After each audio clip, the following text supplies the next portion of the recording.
Jaya Radhe, Jaya Krishna, Jaya Vrindavan,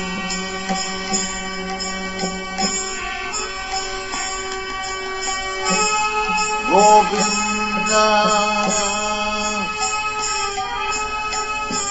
Jiva, Madana. Om Agyantimirandhasya Jnananjana-shalakaya Chakshurunmilitam Yena Tasmai Shri Gurave Namaha. Jai Shri Krishna Chaitanya Prabhu Nityananda Shri Advaita Gadadhar Shivasadi Gaur Bhakta Vrinda. Hare Krishna Krishna Krishna Hare Hare, Hare Rama Rama Rama Hare Hare. Hare Krishna. Bhagavad Gita chapter 1 verse number 39. Kul kshaya pranashyanti kul dharmaha sanatanaha dharme nashte kulam krishnam adharma abhibhavati ut. When a dynasty is destroyed, the ancient religious traditions of the family, handed down through countless generations, are also destroyed. Upon the destruction of these virtuous traditions, the entire dynasty becomes overcome by irreligion. So starting from this verse, for the next few verses, Arjun is going to describe that how a war leads to degradation and destruction of the social structure. It leads to destruction of an entire generation. Actually, for generations to come, a war has a significant and irreparable damage. He's saying that the family traditions are preserved from generation to generation by stable family lineage.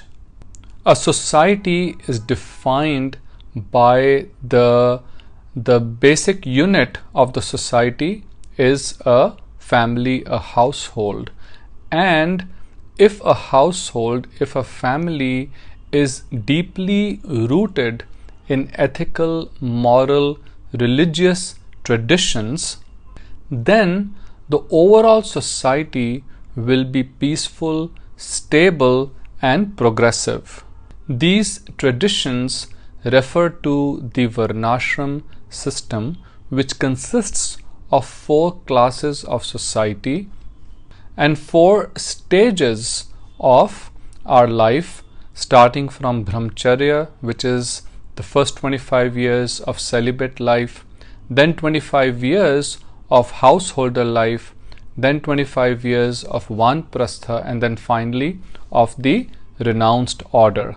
Among this, the Grihastha ashram is very important because that's where the husband and wife produce children and then teach them the age-old family traditions. These traditions may be ritualistic.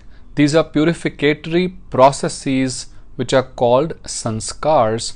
According to our scriptures, there are 10 specific purificatory processes or sanskars right from the time when a child is conceived. It is called Garbhadan sanskar. Then when the child is born, the Jat Karm sanskar is done, then Namkaran sanskar, then Anprashan sanskar when the child is fed the first grains. Like this all the way up to the marriage and up to death, there are various purificatory processes or sanskars that are done, and these have a very positive purifying effect on the child right from his conception all through the life till the point of death. In Vedic civilization, the status of a person was based on the family that person belonged to, and the status of a family was based not on the wealth that family possessed, but on the traditions that it maintained and passed on to its children. Great importance was given to moral, social, and religious values that a family followed. Actually, till very recently, even I have seen when we were growing up that most of the marriages in India were arranged marriages, and when the bride or the bridegroom was selected, the family of the bride, for example, will see if the bridegroom belongs to a family which has very strong traditions. Similarly, the bridegroom's family will see if the bride comes from a family which has very strong traditional values. And if the family had strong traditional values, if it had an impeccable status in the society, then they would happily give their son or daughter in marriage, because the logic was that if a child has been brought up in a family that follows time-tested moral, social, and religious traditions and principles, the child would have imbibed those traditions and would conduct himself or herself by those traditions. So many a times in the arranged marriage, the boy and the girl would not even spend time together before getting married. Actually, many times they would spend no time together. But still, when they got married, the marriages were very successful. Growing up, I never remember hearing of any divorces in our society. But now we see that as those family traditions have been compromised, many of the family traditions have been diluted, we see that the sanctity of the marriage has been compromised, leading to many unfortunate situations where husband and wife get separated. So the responsibility of passing down these traditions, of teaching these traditions, was the responsibility of the elder. It is actually always the responsibility of the elders. For example, teaching the child to be respectful to the guest. Atithi Devo Bhav. We were always taught by our parents that when a guest comes, an elderly person, you meet an elderly person, always touch their feet and get their blessings.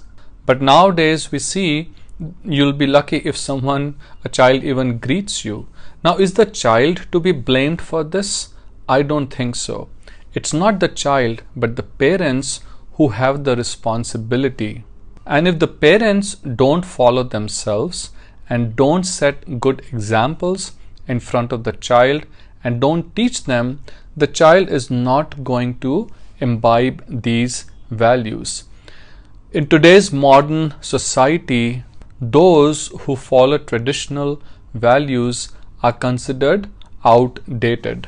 But we see that today's society is so much more miserable and corrupted than it was previously. For hundreds and thousands of years, the family unit was preserved. The sanctity of relationships in a family was preserved, and it was because of the traditions that were maintained. The high class of moral, ethical, and social values that a family followed ensured stability of family in particular and of the stability of the society at large, because all of this had a very positive effect on a child's development.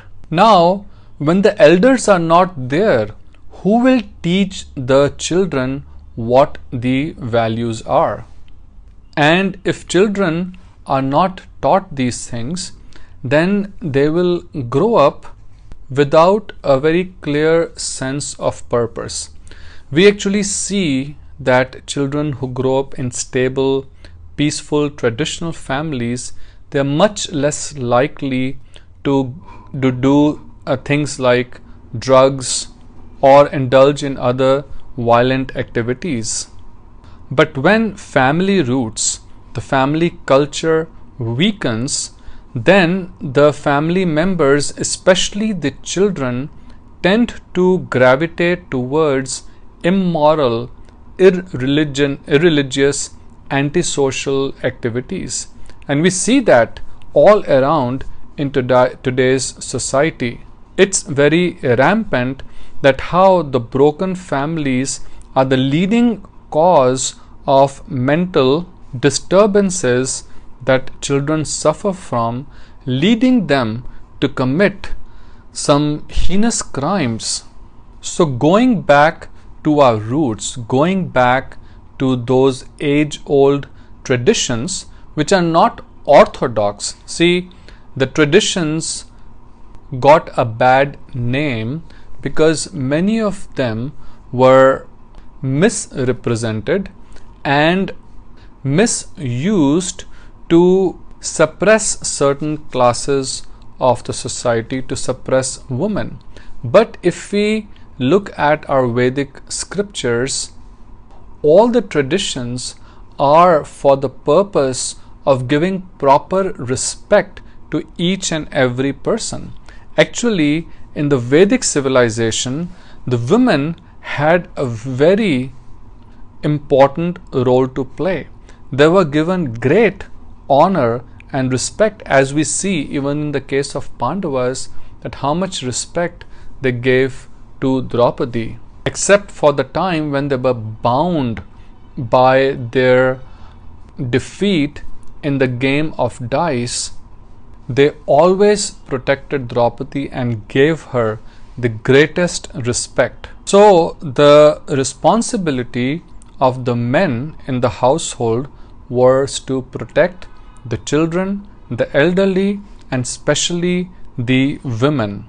And women were protected because it is very important to maintain the sanctity of a woman so that she does not fall prey to demoniac minded men. And again, we see so many unfortunate incidents today. We hear of news from India all the time when a girl, a woman has been mistreated and her sanctity compromised by demoniac minded men. So it's the responsibility of the men to protect the women of the household, to protect the women in the society. But if all those men are going to die in the battlefield, then who will be there to protect the women? And when these men are not there to protect the women will become victims. They will fall prey to demoniac men, and this will lead to irreligious relationships leading to unwanted children. This is what Arjun says in the next verse. Adharma abhibhavat Krishna pradushyanti kul striyah strishu dushtasu varshneya jayate varna sankarah. O Krishna, when a dynasty is overpowered by irreligion, the women of that dynasty become degraded. O descendant of Vrishni, when women become degraded and unchaste, the result is unwanted progeny. And we see even in the conflicts today, there are wars happening in the Middle East, in so many other countries, and we see that the biggest victims of these wars are the women who fall prey to demoniac men, and their chastity is compromised, and that again results children being conceived in an irreligious fashion. According to the Vedic scriptures, as we were discussing before, the act of bringing a child into this world is also a religious activity, and therefore there's a sanskar, there's a purificatory process called Garbhadhan sanskar performed at that time. The child that is born depends, his consciousness depends on the consciousness of the wife and the husband, or the male and the female, at the time when they are conceiving the child. So if they are in a mode of goodness, if they are conceiving the child as an act of religion, Krishna will actually explain this further in Bhagavad Gita, then the child born will be very devout and spiritually oriented. And it is the children who are the future of the society. The purpose of Vedic civilization is to have a framework, to have a system, to have good progeny, which will lead to good population, which will lead to a stable, peaceful society. And when there is peace and stability in the society, the people can focus on their spiritual development and not indulge in unnecessary fights, altercation, leading to stress and misery. So this is what Arjun is saying, that how detrimental the effects of a war can be, and what other impacts it has, Arjun will say in the next verse, which we will discuss next time. Till that time, Hare Krishna, Radhe Radhe, have a very blessed day.